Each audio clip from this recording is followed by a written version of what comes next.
you have any questions, please feel free to go ahead and raise them. The raise hand function is probably going to be the most effective. And Grace, if I could ask for your assistance in helping me identify folks when that comes about. So let's go ahead and get started. So this is a bit of a session roadmap today. So first, we're going to talk about understanding the challenge of inclusion. And so as a part of that, we're going to first define what we mean by the term inclusion, and then also talk about how we can create inclusion in our spheres of influence. Next, we're going to talk about marginalization as an act of non-inclusion. And we're going to touch on two different subjects there. The first is this concept of stereotype threat, and the second is microaggressions and micro-messaging. And then last, we'll talk about ECHO, which is an acronym, as a path to inclusion specifically. So let's jump right in. It's fair to say that the world is changing. Diversity is much more present today than it has been historically. In fact, when we look to sort of international tourist arrivals, whether we think through airplane travel or through the advent of cars, is that we see that there is a significant growth in access to diversity. People are exploring even further. And if you look, the vast majority of this growth has kind of started from like the 80s all the way into 2018, which is maybe in the last 38 years or 40 years or so, we've seen just a huge spike. And then when we look at 2010 to 2018, and it only goes to 2018, but we see that there is a really, really large increase in access to all sorts of folks from different backgrounds. And so the truth is that when we even look at it at a broader scale, when we look from the 1800s up to now, what you see here is a graph for Google Ngrams, which searches for various diversity-related phrases showing the frequency with which each phrase appears in the entire Google corpus of the English language. And what we see is that it was so flat for almost 150 to almost 190 years, and all of a sudden there's this huge spike that we're seeing that takes place right around the year 1980. And so what is really the important point to take away from this is that there was a long period of time where diversity really wasn't sort of a challenge because everybody was within their own geographically locked locations. And then all of a sudden, through the form of communication, through travel, and even through now the internet, what we see is that diversity is just all around us. It is everywhere. It is more accessible today than it ever has been. And I would argue is going to get even more accessible as technology improves. And as even despite things like the pandemic, we've still managed to stay connected across the world, across the country, you name it, we're still able to remain connected. And so the challenge that this creates is that the rate of increased diversity has rapidly outpaced the rate of skill development for diversity. Certainly over the last, if we think in the last 30 to 40 years, that's really when this sort of diversity question kind of was raised.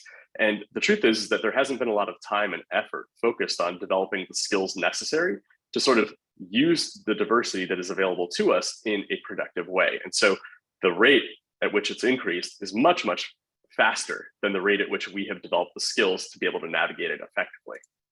And when we think about the interpersonal impact, is that it's fair to say, I think, that there's a desire to create inclusive environments. I mean, certainly all of us are, at least in the United States, when we think about sort of the metaphor of a melting pot, is that there's lots of diversity around us, and there's a desire to create inclusive environments. But the challenge is that we undermine inclusion in ways that we are not necessarily aware. And so the tension that tends to create is that we have a whole segment of the population that is deeply in favor of this concept of diversity, but being skilled at creating inclusion, those aren't exactly the same thing. And so the goal here today is to help us find ways to get just a little bit better at being able to adapt within diverse contexts and being able to sort of hear folks the way they want to be heard in order to protect their own identities, but also to actually create a much more inclusive and a diverse environment. And so I think it's really important when we talk about the inclusion challenge to define what we mean by the term inclusion. I think there are so many definitions floating around everywhere. And so I think it's probably an effective use of our time to just hone in on and focus on a definition that we can operate with. And that is that inclusion is defined as community members engaging with one another as full participants in organizational activities, communicating mutual respect, consideration, and appreciation. And so what are the implications of that definition? Well, it means that all community members are capable of earning full respect. It also means that all folks are treated as first-class citizens and that all can realize their full potential in whatever role they play. So regardless of sort of what your job function is, regardless of sort of your social status as it may exist, or your economic status, the key is that everybody is able to reach their full potential regardless of what position they tend to hold. And everybody is treated as a valuable member of the community, capable of earning our full respect. And I think in a truly inclusive environment, we would expect to see some degree of these three elements within a fully inclusive environment. But this raises the question, well, then how can we effectively address moments of unintended marginalization? So certainly we want to create sort of this very inclusive environment, but the reality is because our skills at creating inclusion have lagged behind the rate at which diversity has increased, there is going to be unintended marginalization. And that's often where this idea of microaggressions tends to come from. It's not necessarily something that was intended, but something that has been interpreted in sort of a really negative way. And so the best way that we can go about creating inclusion is by satisfying the psychological needs, or the ABCs, of all community members. And so when I say ABCs, what might that mean? And that refers to three different concepts: the concept of authorship, belonging, and competence. And so this is adapted from some behavioral science work done by Deci and Ryan from the year 2000. They had a number of follow-on articles that really sort of address this issue. But basically, these three elements, authorship, belonging, and competence, have been found to be sort of the macronutrients, or the food and water, so to speak, of motivational theory. And so it's the idea that if we have these motivational macronutrients, that helps keep folks motivated and engaged. And so when we have folks who are motivated and engaged, theoretically, folks are motivated and engaged to remain within a community and also to be active participants. And so the vehicle for sustaining states of inclusion is tending to the psychological needs of everybody. That is, we do our best to provide authorship, to provide belonging, and to provide competence for each member of our community in whatever way we possibly can. And so what do those mean? Let's unpack that just a little bit further. And so when we talk about authorship, what we're talking about is someone saying, I have a real say in the matter, which is to say that they can shape their actions and experience, and it's compatible with serving others. And so the way I like to think about authorship would be something on the order of, I have a will as a human being. And if I have authorship, I have the ability to make my will a reality.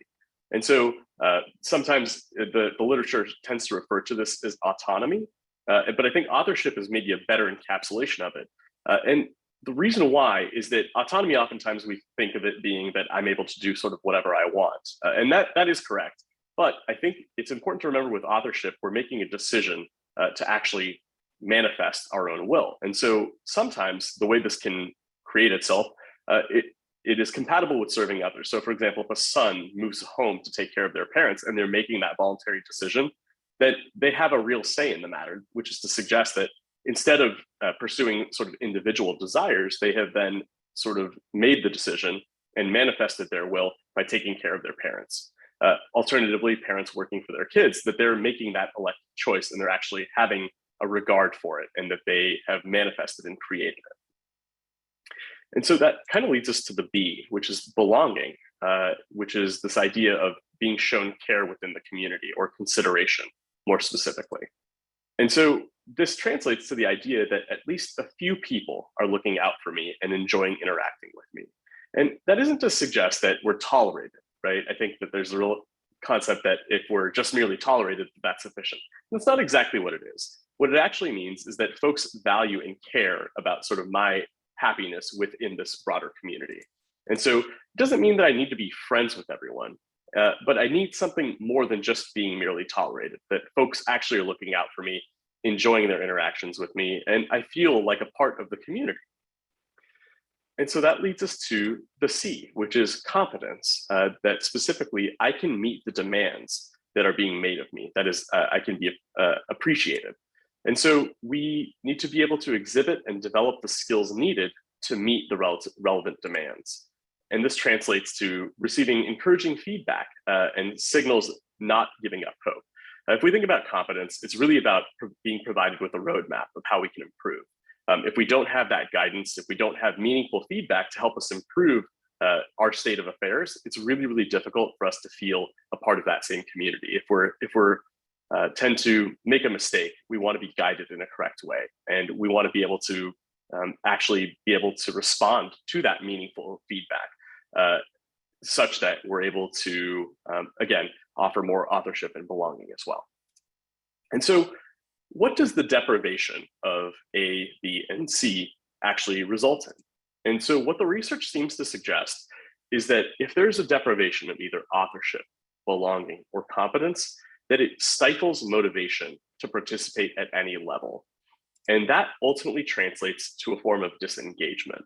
And so if we think about this concept as it relates to sort of the community, if we're in a position where we end up feeling our authorship is denied, or our belonging is denied, or our competence is denied, we don't necessarily want to participate within that community. We're going to sort of disengage and sort of step away because this is not a rewarding or a satisfying situation to be a part of. And so really the key is to figure out a way in which we can demonstrate or provide for the ABCs to other folks in such a way that they can actually be motivated and willing to participate within the community that we're talking about. And so what I'd like to do is I would like for the folks who are here in this call, we're going to break out into groups of 2.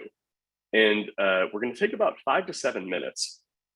And what I'd like you to do is to brainstorm a time that you were denied authorship, belonging, or competence, to share the circumstances and to share the feeling and the effect or the result that was created. And just to provide a little bit of context around this, prior to working for Anderson in the Office of Equity, Diversity, and Inclusion, I worked as a criminal prosecutor for almost a decade. And during that time, what was the case is that I sort of experienced my own deprivation of authorship, certainly.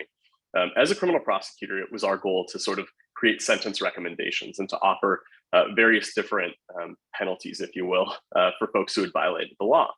And so oftentimes, I would not have a real opportunity to provide input. I couldn't deviate from sort of what's known as a team offer, that everybody had to stand by sort of this specific offer that had been vetted by a larger group of individuals. And so that deprivation of authorship really sort of demotivates you and kind of creates a situation where I didn't feel like I had any liberty.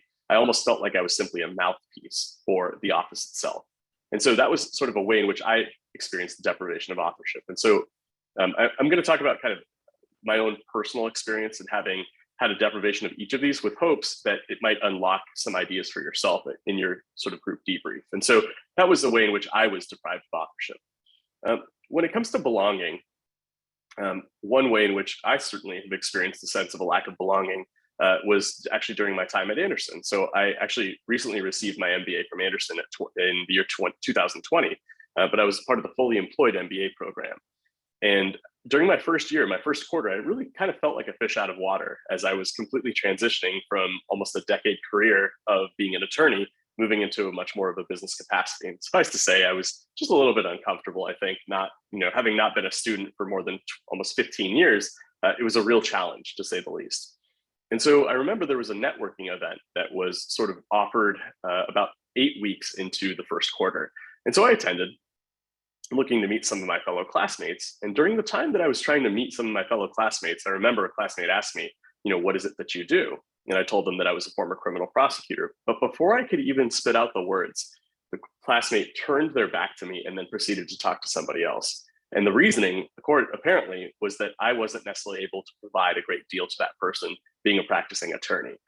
Just there was no significant value for me individually. And so, as you can imagine, the message that sent to me is that, well, I don't really belong here, that I don't have a set of skills, that I'm not a member of this community, and I can't show up in the way that I ought to because it's just not going to be accepted, notwithstanding the fact that we're all part of the same program, that there was sort of this rejection in some sense of who I was and what I might have had to offer.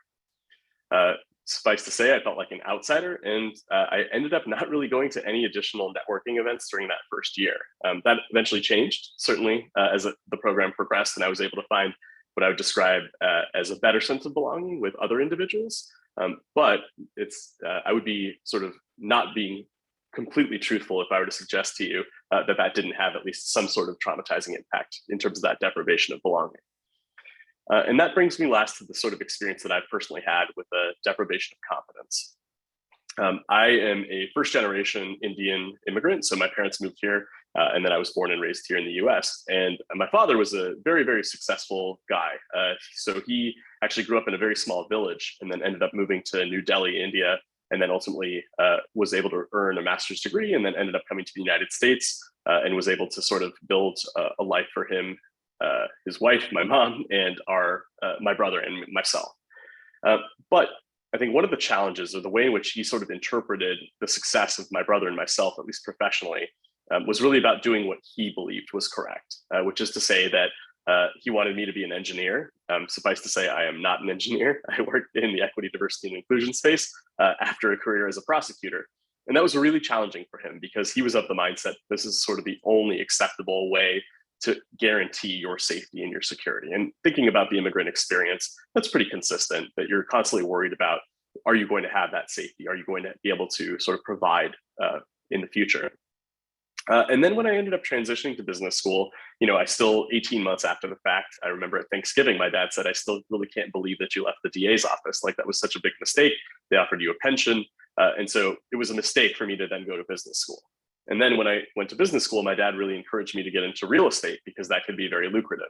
And so I ended up actually syndicating a real estate deal with a few friends of mine. And my father's response to that was, you should have done a bigger deal.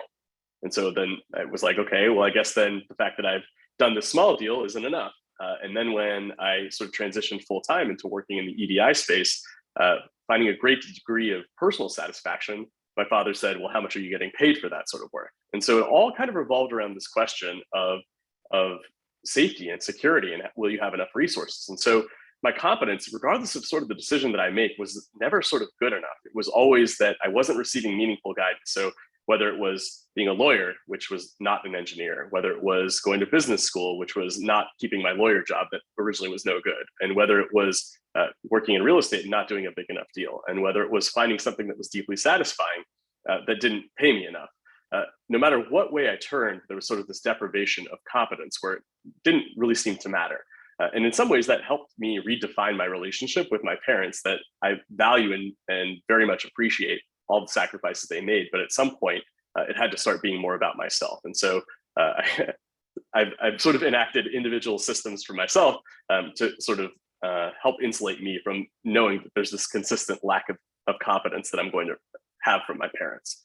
So hopefully, as I share kind of the ways in which I was deprived of authorship, belonging, and competence, perhaps there's something there that will resonate for you that will help you sort of identify for yourself, maybe different moments where you have received a deprivation of authorship, belonging, and competence. And so the way I'd like to conduct sort of this breakout session in a group of two is I would encourage you all to take about 2 minutes to just brainstorm about the lack of authorship, belonging, or competence. If you happen to have immediately accessible examples of all three, I would love for you to write those down. But the idea is that we're going to share one, whether it's a deprivation of authorship, belonging, or competence. So I'd say take 2 minutes to brainstorm, and then take that 5 minutes to then split the time evenly to the extent that you can with your group member and talk about sort of what the circumstances were. And I really want you to focus on sort of the feeling and the effect that it had on you, because that's really what we're trying to capture. And that's really what we want to at least engage in some form of dialogue about. And so if I may ask Grace, well, actually, let me first check. Does anyone have any questions about what it is that we're going to be doing in this 5 to 7 minute breakout session? And if you do, please, again, feel free to use the raise hand feature, please. Just take a couple seconds. Okay, it looks like everybody appears to be on, at least have a good sense of where we're headed next. And so if I could ask Grace for your assistance, please, if I could ask you to divide all the folks here into groups of 2.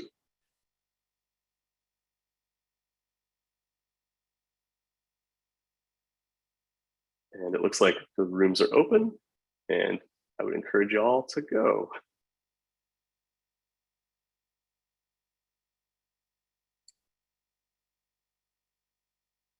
see Jeffrey T and Judy Ty. Oh, Judy is off.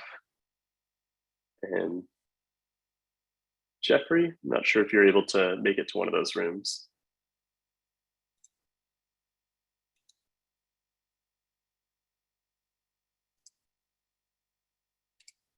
Jeffrey, are you there?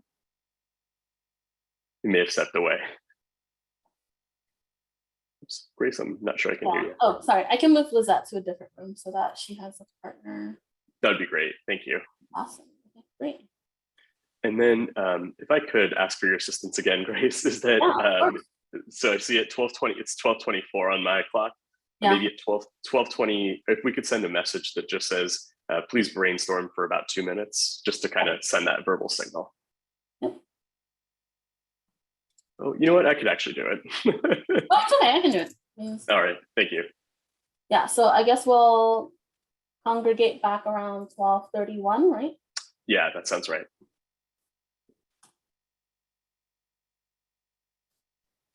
It looks like Joe in room 4, Marciniak, may not be with Karen Smuts. Oh. So maybe we can move one of the folks in room 5 into room 4. Yes, I can do that.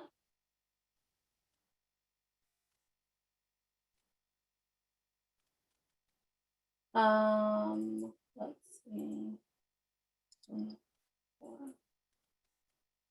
Oh. Okay. There you go. It's like now. Yep, we're all set. Thank you so much. No problem.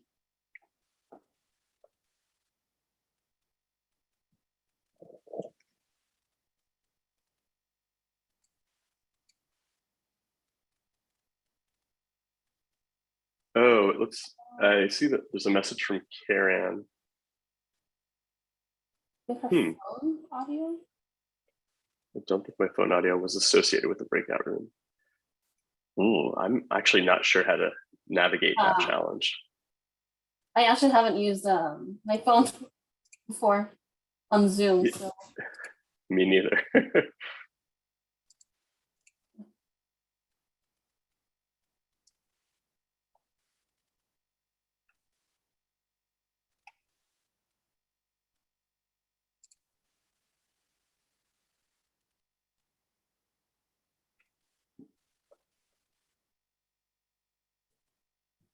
So, Gautam, I actually have a question. Yeah.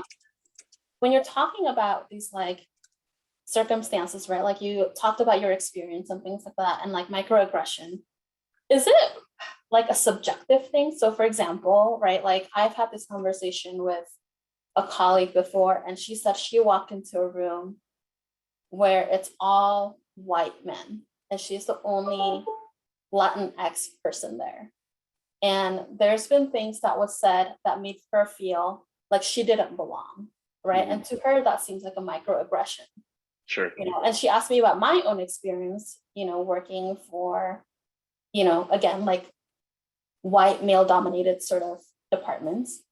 But I never had the sense that I didn't belong.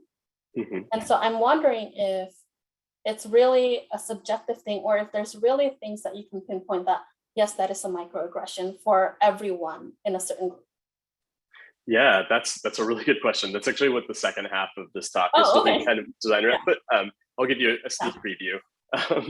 So basically, one of the challenges is exactly the one that you've described, is that it's definitely possible for a victim of a microaggression to perceive a microaggression, which was otherwise wouldn't necessarily be categorized as the same for another individual. And the way I think a really good example that has been conveyed to me that I think captures it really nicely is that if you think about somebody running in an airport, for example, and if they're running, you know, they've got to get to a gate or whatever it is, and they step on someone's toe along the way. Some folks would say, oh, it's no big deal. This person was just trying to run to get to their gate. Other folks would say, what a jerk, that person should stop and apologize, right? And so it's this unique challenge where there's kind of a disconnect. And I think that's one of the challenges with microaggressions generally, is that it's not really effective to create an exhaustive list of what could potentially be harmful to somebody else, right? Is that because otherwise then, and as we think of how much more sophisticated our interactions will become and how much more diverse societies will be, we won't be able to do anything, right? So that's in some sense not necessarily the most effective way to talk about microaggressions, about not doing X or not doing Y or not doing Z, because the litany would be, you know, infinite, really. And so really, I think a better way to kind of think about it is as a micro message of second-class citizenship that's being conveyed. And then really using a tool to start unpacking, number one, the speaker's intent, and then number two, the recipient's interpretation of that intent. And so I think that's maybe a more effective way to navigate some of these challenges. Yeah, so it seems like intent is like a big part of the whole issue, right? Like, what is the intent that the speaker, and like, what is the interpretation, right? So again, it is kind of really a subjective thing. Yeah, and I think that there's a real temptation, right, to just have hard and fast rules and says, this is what we're going to do. And I think the challenge with that is that human interaction is not really, it can't necessarily be grouped into hard and fast rules, is that there's, you know, there's just too many different ways in which it can move. The contours aren't really always definable and sustained. And so really what we need is an approach that will help us unearth what that intent was and help us unearth what that interpretation was, to rise above kind of just sort of the knee-jerk reaction that we might have and actually talk about what's taking place. Interesting. Thank you. Yeah, sure.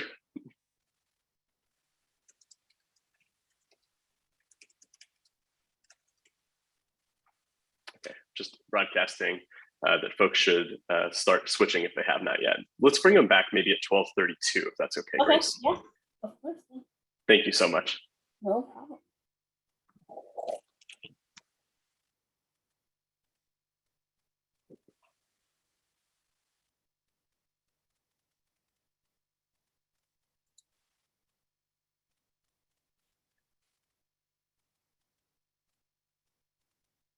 Uh-oh. Oh, well, I guess we'll find out how effective. It looks like that some folks may have had some challenges, like I'm seeing in room 6, Anne Lee has not joined, although she's there. Yeah. It's a little bit weird. I think some folks maybe have technical difficulties, like with the phone. I didn't know that, like, if you join with a phone that you can't do breakout rooms. So Oh, I didn't know that either. So maybe that's why, but yeah, I guess that's probably something I should note for future reference. yeah.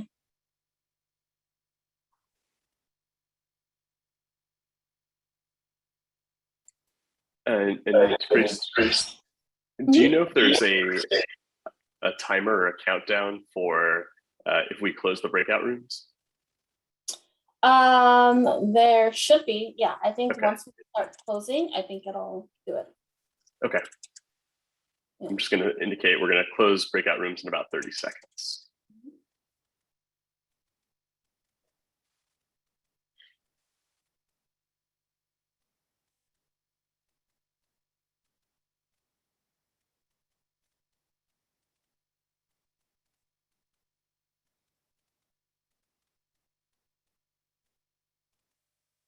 Okay, I'll start bringing folks back and closing the room.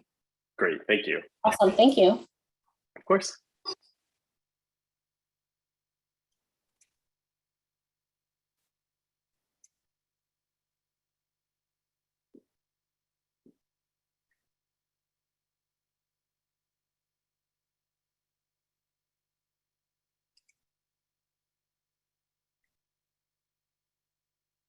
Looks like we have some folks coming back.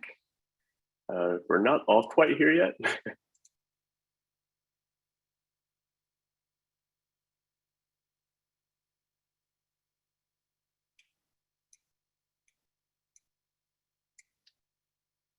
see. Looks like another 15 seconds or so.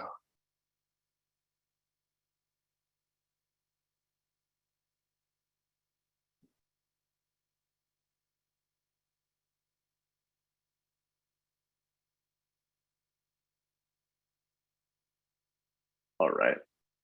Welcome back for those of us who are joining in. Thanks for being here. So I just wanted to take a moment or two just to talk a little bit about kind of how your conversations went. And we'll just do this on a voluntary basis. So if any of you folks would care to share a little bit about what you talked about, that would be, I think, useful. It might be an opportunity for us all to kind of learn together here. Anyone care to either unmute yourself or feel free to use the raise hand function just to talk about what you were able to discuss?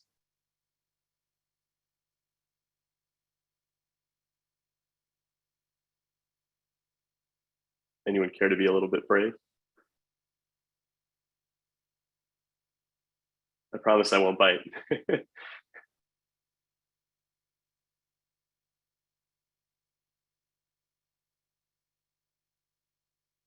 Anyone? Well, I see Joe and Jessica. I see you both are off video or on video. Do you mind if, and feel free to say no. Jessica, could I ask you maybe what you spoke a little bit about? Sure, yeah. So Joe and I were in a group together. And so we kind of focus more on like competence, sharing our experiences with that. And so one thing that I shared that I've experienced in my career was just with a former supervisor who, when I was asking about, career path and trajectory and possible promotions, and, talking about my end goal to become a director of my area. And his response was, well, you don't have a doctorate or you don't have a PhD. And at the time I had just completed my master's and I was the only one on my entire team with a higher degree beyond a bachelor's. And so it just like really felt awful, feeling like, oh, my experience of going through this higher degree and like all this hard work still is of no value to my boss, who's essentially like the gatekeeper of my promotion. And then, kind of feeling like, wow, well, I mean, that makes me feel like I don't have a career here then if you're telling me, well, you didn't do enough or you didn't earn enough. So that just didn't feel very good. But one thing that, Joe kind of mentioned was this notion of, it's not anything on you. It's not reflecting on you personally or individually. So like him saying that really doesn't say anything about my competence in my role or my skills. It's more of an issue with him. And, maybe his perception of what you need to accomplish before you can achieve a certain role within an organization. But that kind of made me feel better afterward, after just talking about that and saying, oh, you know what, that's so true. Like that really didn't reflect anything on me or my abilities. It was more of a personal issue with my supervisor, who's thankfully is retired and moved on and no longer supervises me. So I feel like, maybe now I have a little bit better opportunities for advancement. But yeah, I thought that was interesting. Yeah, well, thank you so much, Jessica. I really appreciate you sharing that. It's interesting, kind of a couple of thoughts that came up for me is one, certainly not feeling like you have actual guidance to getting to where it is that you want to go. But in some sense, there's also kind of the message that you receive is really depriving you of authorship too, that you're trying to manifest sort of this will of creating this ideal position for yourself. And there's just sort of almost like being stopped before you even get started in some sense. I can imagine. And if I may just ask a brief follow-up question, you mentioned that it didn't feel good. Could I ask you to unpack that just a little bit for me? Yeah, I mean, it definitely sort of challenged my confidence in myself. Yeah. Because I had like very recently completed my master's degree, which was like a great feeling, an amazing feeling. I too did like a fully employed program, and it had been some time since undergrad. And so for me, like that was a really scary thing to do. And then to finish, felt really amazing. And so having that question was like almost a blow to my confidence. And then, we always talk about imposter syndrome. And I feel like so many of us go through it. But then that was just like, okay, wow, like, do I have the right skill set to actually like lead a division or an area and, supervise and manage other folks? I don't know, maybe I don't. And, then also just, well, okay, now you're telling me that I'm gonna have to spend more money and more time and get an even higher education just to, make it a little bit farther ahead and, maybe not even be receiving a pay that's gonna, make up for the time and investment in, getting there. And so, yeah, it just was like, wow, okay, well, I feel like now I kind of feel like this is a dead end. Like maybe I should be Yeah. searching for a job elsewhere now because it doesn't sound like there's growth opportunity. And then also just feeling like, wow, like, apparently having a master's degree isn't of value because I do already have that, and it's just not good enough. And the fact that I've had 5 years experience in this role, it also made it feel like, well, what have I done for the last 5 years if it's still not enough? Right. Yeah. I really, really want to thank you a lot. I think there's so much that we can really take and run with there. What really speaks out to me is sort of the disengagement element, right? When you were talking about, well, maybe I should find a different job. It's like, well, this isn't the place for me, so I'm going to disengage from this community. And I think that's a really, really wonderful representative example of what a deprivation of the A, the B, or the C can be in this case. And I would argue there's almost even a sense of the lack of belonging too. In some sense, it sounds like the supervisor really didn't provide for the A, the B, or the C in that regard. If I could maybe encourage one more person to maybe share your experience, and again, it's not required. I'd be happy to move on, but I think that's a really, really wonderful point that we could sort of draw from.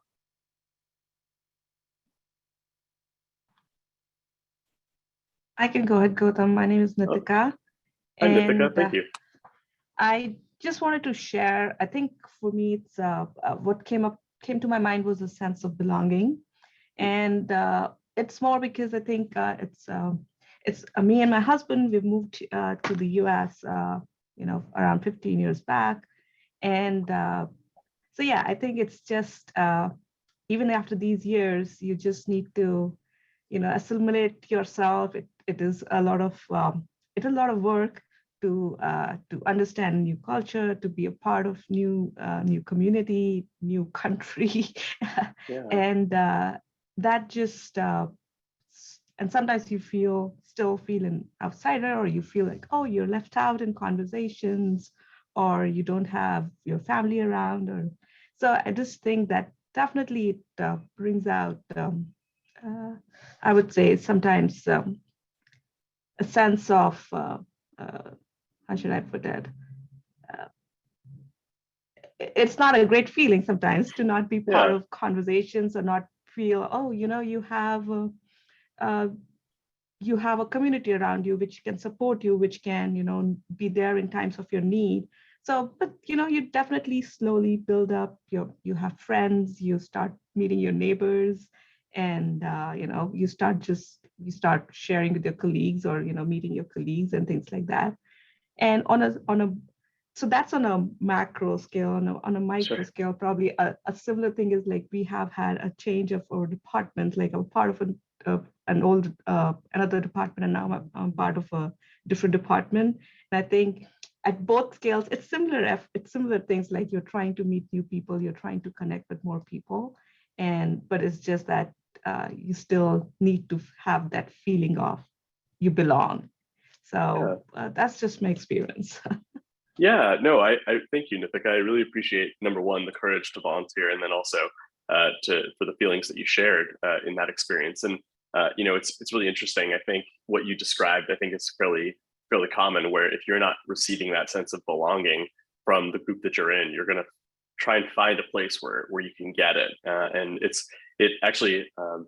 I'm very pleased to hear that you've been able to find colleagues, and you've been able to find kind of neighbors and other folks who can be that pillar of support. But I think that is completely consistent with kind of what a deprivation of authorship, belonging, or competence can really create, is that we're looking for alternate paths to create that. So thank you both. I really, really appreciate both of you sharing your experiences there. And I think that this is kind of a wonderful segue into sort of the second part that I think is important to talk about. This concept of microaggressions as a specific type of inclusion challenge.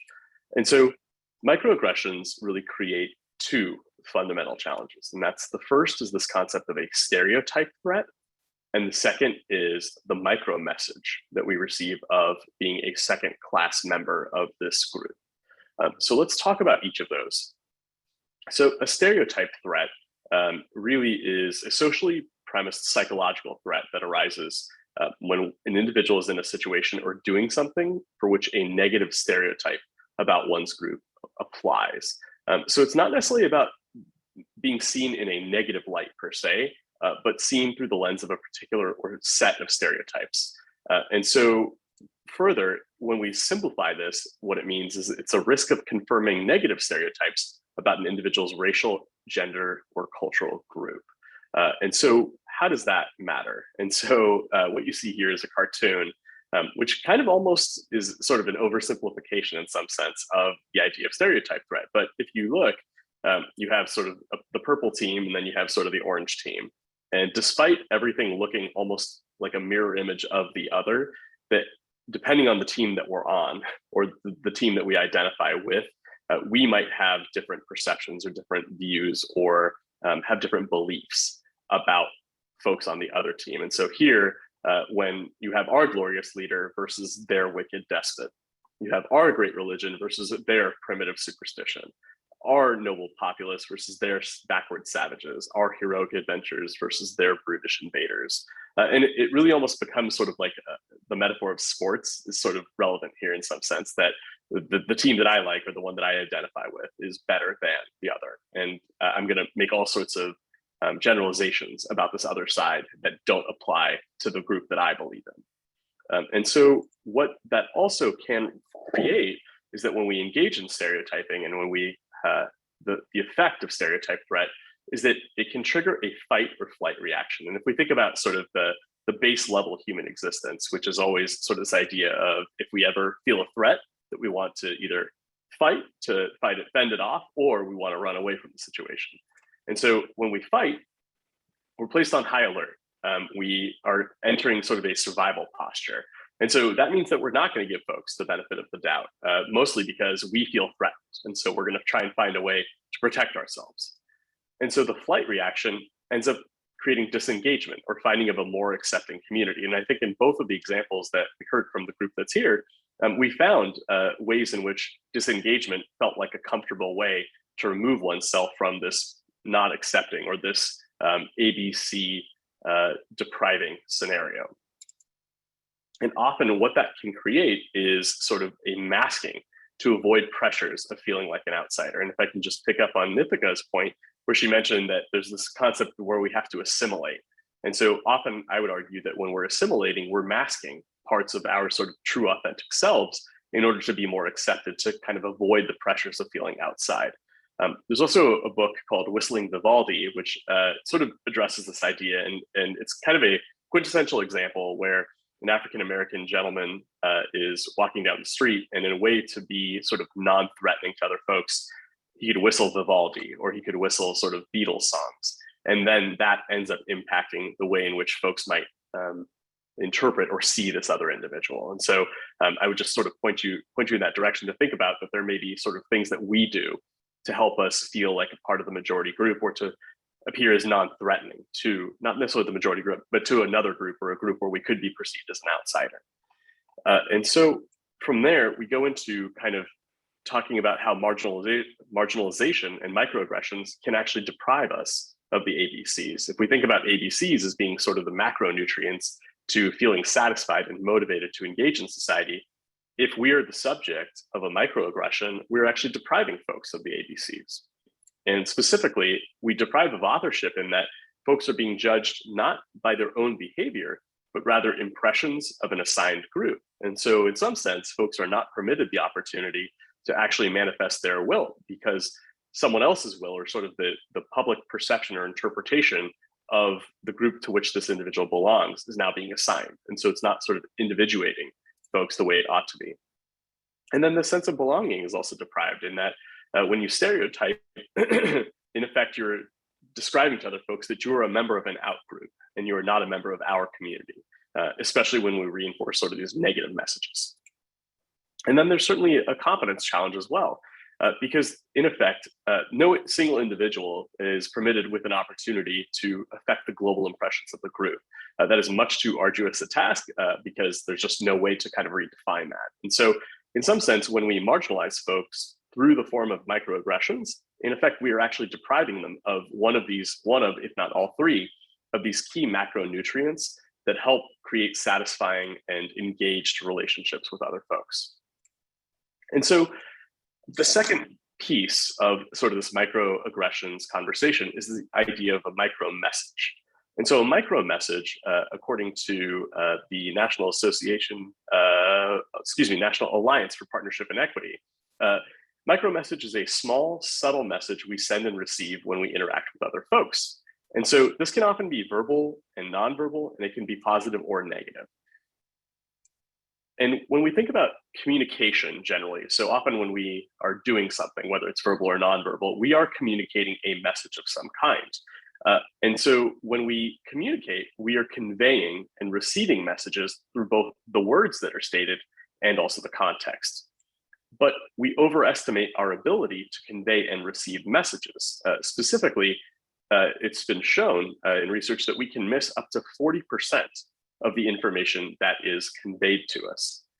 And negative micro messages that are relating to particularly sensitive subjects can create misunderstandings that can trigger this threat reaction, right? So if we end up receiving a negative micro message, especially about a social identity that we possess, that is something that is evaluated that affects our status in some way, whether that's our race, our ethnicity, our age, even our weight or our educational background, our socioeconomic status. If we end up receiving a negative micro message, that can create that misunderstanding, and then it triggers a threat reaction, causing a sense of disengagement or wanting to abandon or leave the situation. And so what that also does is it facilitates an intentionality narrative in that, well, this has been such a severe response that I've received a micro message that is very negative. It has hit me in a very traumatizing and an emotional way that I am now interpreting that the person who has done this to me has done so intentionally. And so we're not creating sort of that benefit of the doubt. We're not giving them the benefit of the doubt or even creating space for them to possibly voice what their specific intent was. And so when we think about reframing microaggressions, an increasing number of scientists are characterizing these incidents as micro messages conveying a message of second-class citizenship rather than microaggressions, which suggests that there's some sort of intentionality to it. And the reason why we want to reframe it as a message or a micro message rather than something more substantive of an intentional aggression is in part, if we think about it, is that oftentimes it's being evaluated from the perspective of the aggrieved individual. And so when we think about all communication that is being received is coming through a lens or the context of the listener. And so the victims of a microaggression are feeling true and honest trauma of being undermined. Yet the focus on the discussion for micromessages has been on the impact to the aggrieved, not the agent's intent. And so to simplify that and to think through what that might look like, and not necessarily in the context of a microaggression, but something that may have happened to us individually when we're sort of just out in society. The example is, if you think about an airport, oftentimes people are in a rush and they may run from sort of the TSA security lines and all the things that come with that, and they end up trying to run to their particular gate. What can happen is that they may, as they're in that rush, they may step on someone's toe, just not intentionally necessarily, but they've done it, and then they're just kind of trying to move on with their day. Now, as the person who has had their toe stepped on, there's a bunch of different ways that can be interpreted. One is that, oh, that person is just in a hurry, they're trying to get to where they went to. I don't think there was anything more to it. But then other folks might interpret it as, what a jerk, why didn't that person stop and apologize to me? And so the challenge is that if we just create a list of things that we should not do, that is going to be an infinitely long list, because having a list of things that we can and cannot do within social interactions is not really a productive way for us to be able to navigate challenges that exist within our society. Instead, we need to have sort of an approach of how to deal with these moments where we end up feeling this very real trauma internally. And what I would argue is that the best way to approach that is to request clarification of what's taking place. So when a message that we receive that is heard that is either confusing or upsetting, or can be offhand and casual, but has that really severe consequence, we should echo, which is to suggest that we should clarify the meaning that was intended versus the one that was understood. Now, We talked about how oftentimes when we interpret messages that we may miss up to 40% of what was intended to be conveyed. And the challenge is that we believe we're better at conveying messages than we think we are, and we think we are better at receiving messages than we think we are.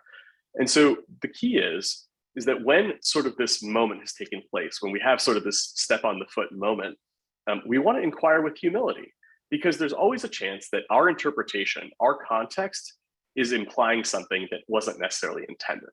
So it's important to inquire with humility, because we actually could have it very wrong. And in that maybe somebody meant us a compliment and that wasn't intended. And just sort of an example from my background. My mother-in-law is deeply fond of understanding how to say cheers in various different languages. So like clinking a glass together. And so she often will ask folks of different backgrounds, what is the way in which you sort of celebrate a moment by having a cheers? And so what's interesting is that there are very mixed reactions to that. So some folks would say, well, look, this is actually marginalizing me because I am not part of sort of this majority culture, and you're asking me what I do in my background, that just sort of puts me out on a pedestal as somebody who is being otherized. Whereas other folks interpret it as, wow, this is so interesting. Like, I'm so grateful that you are interested in learning how we do things in my culture. And so it can be interpreted both ways. And so it's important that if somebody is indicating, or if somebody might be feeling that this has been a marginalizing moment, we have to surface it. We have to understand what is the micro message that has been received and what is the micro message that has been intended.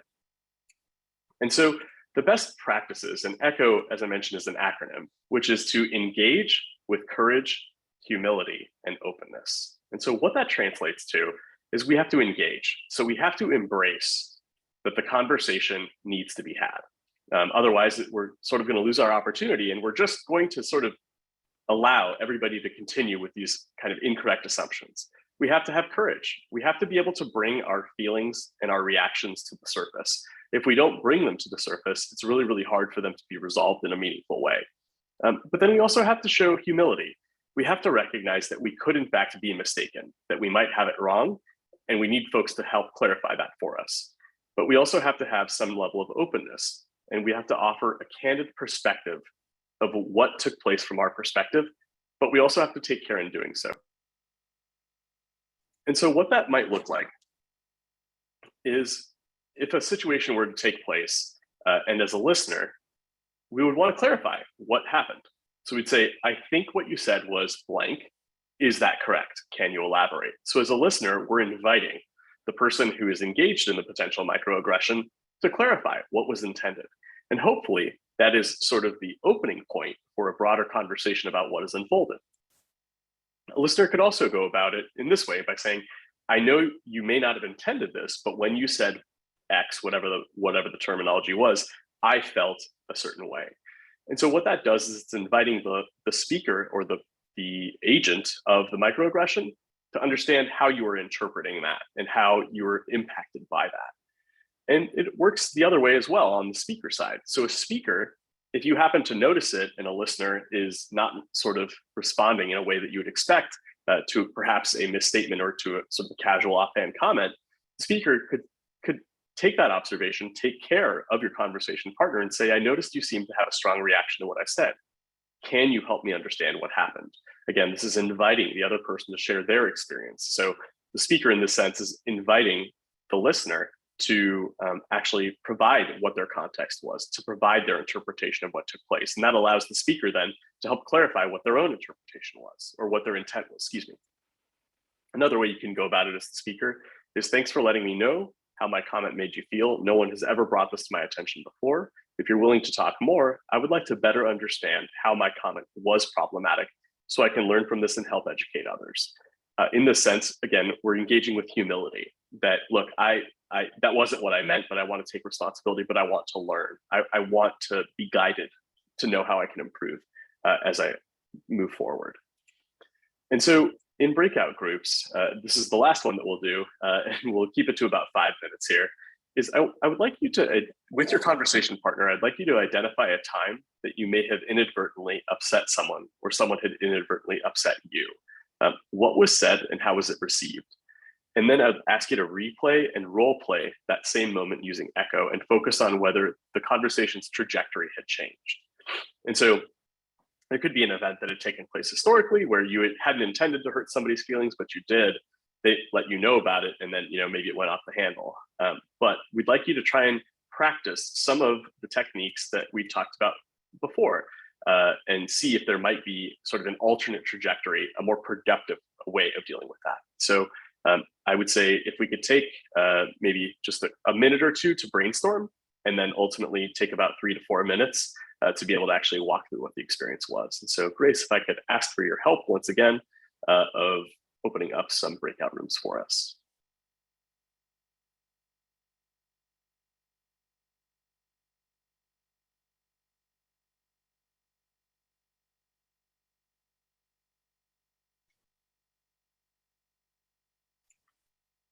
Looks like breakout rooms are active. Looks like folks have moved in.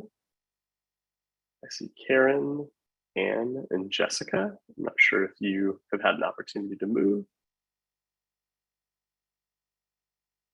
I think this might be the phone not being able to move into a breakout room challenge. Right. I think we're okay, though. Okay. I moved some people so that they should have a partner. Great. Thank you so much, Grace. I appreciate it.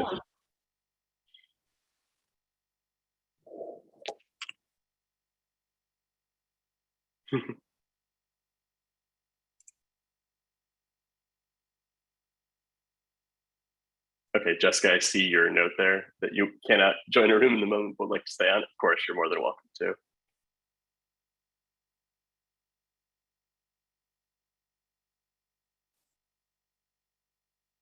All right. So maybe, let's see, let me broadcast the message here.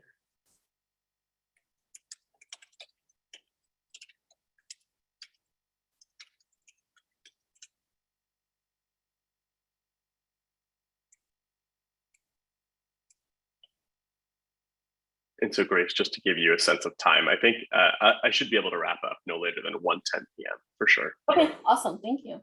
Cool. Yeah, I apologize. I know it's a little bit over, No problem, but yeah.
Grace?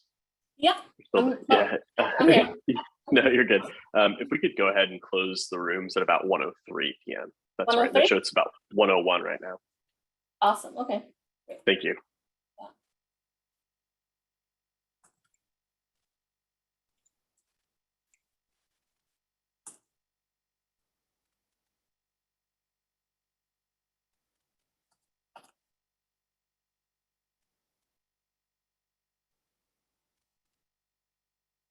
Thank you for that message. You're welcome.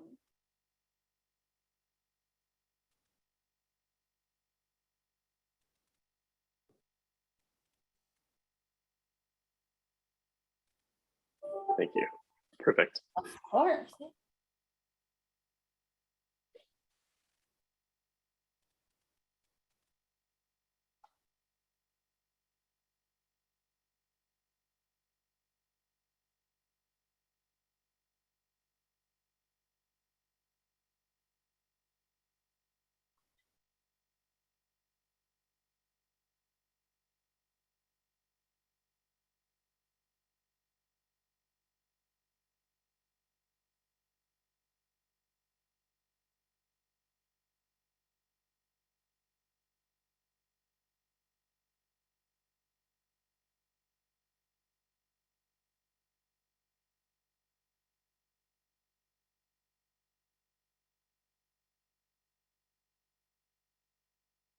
5 more.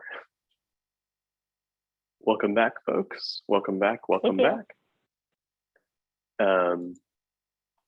I just wanted to take a moment to see if any folks would care to share how the trajectory might have shifted in one way or the other. Just any guidance or any sort of benefit that you might have seen, or if you weren't able to kind of go through the whole thing, at least to kind of get a sense of what was going on in the breakout rooms. Anyone care to volunteer? Just talk a little bit about kind of what your experience was. See, everybody turned off their video this time. Jessica, I saw you turn yours on. Would you like to share, or, oh, I guess you weren't able to, I think. Yeah, I had to, because I didn't have a camera and That's right. my earbuds. Like I was on a PC, so I had to change, and I think I no missed sweat. it. No Thank sweat. you. Yeah, would anyone care to share kind of what your experience was? Or at least talk about how that trajectory might have shifted?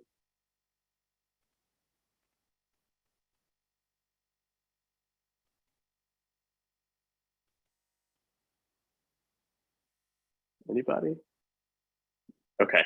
Well, if nobody has the courage to share, that's okay. We can just sort of wrap up, I guess, a little bit then.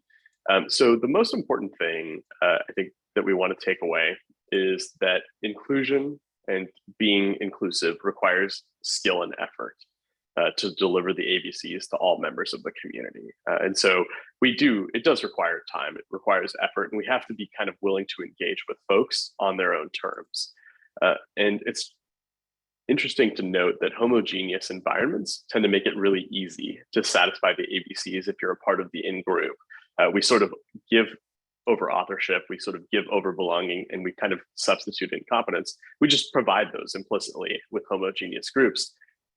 With similarity, authorship is accepted and belonging and competence are granted. But with heterogeneous groups, that's not the case. And so in diverse contexts, ABCs have to be supported with echo. That is, we have to engage with courage, humility, and open to at least identify where there may be a lack in the ABCs. And then we have to do our best to create that authorship, to create that sense of belonging, to create that sense of competence in folks in order to build community trust. Because I think what inclusion really is about creating that trust with folks, that certainly we are free to make mistakes, but that we know that we are still valued members of the community, that we're not necessarily stepping on people's toes intentionally, but that we're also going to be active and valuable members of this community as a whole. So those are the key takeaways that I would definitely encourage us to remember.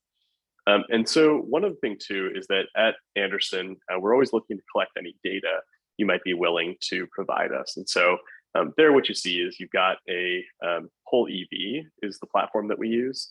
And you have kind of a little bit of information about a place where you can offer feedback. If you have a phone, you can use the QR code. And again, we would accept any feedback, positive, negative, otherwise, because we always want to make sessions like this as meaningful as we possibly can to any participant. So I'll just leave that up for about 5 more seconds in case anyone would like to make those comments. And then last is just a thank you from me. I just want to thank you all for your attention and for your participation in the session. Hopefully you found something meaningful and valuable from it. And if there's anything I can ever do for any of you in any context, whether it's professionally in the EDI space or if even just to connect as another human being, I'm more than happy to do so. And you can find me at gotham.sood@anderson.ucla.edu. And last, but certainly not least, is sort of the think of the next. And I would just say, thank you all so much for being here. I really, really appreciate it. And I'm happy to hang out for a few minutes afterwards. If anyone has any questions, thoughts, or comments, I will be here. But thank you again. That kind of concludes the session as a whole. Thank you so much, Gautam, and thank you everyone for joining us. We'll leave the Zoom on for a couple more minutes and see if folks want to stay on, and otherwise we'll see you at the next Learn at Lunch. And this is also recorded, so we'll be posting this on our website. So thank you. Thank you all for being here.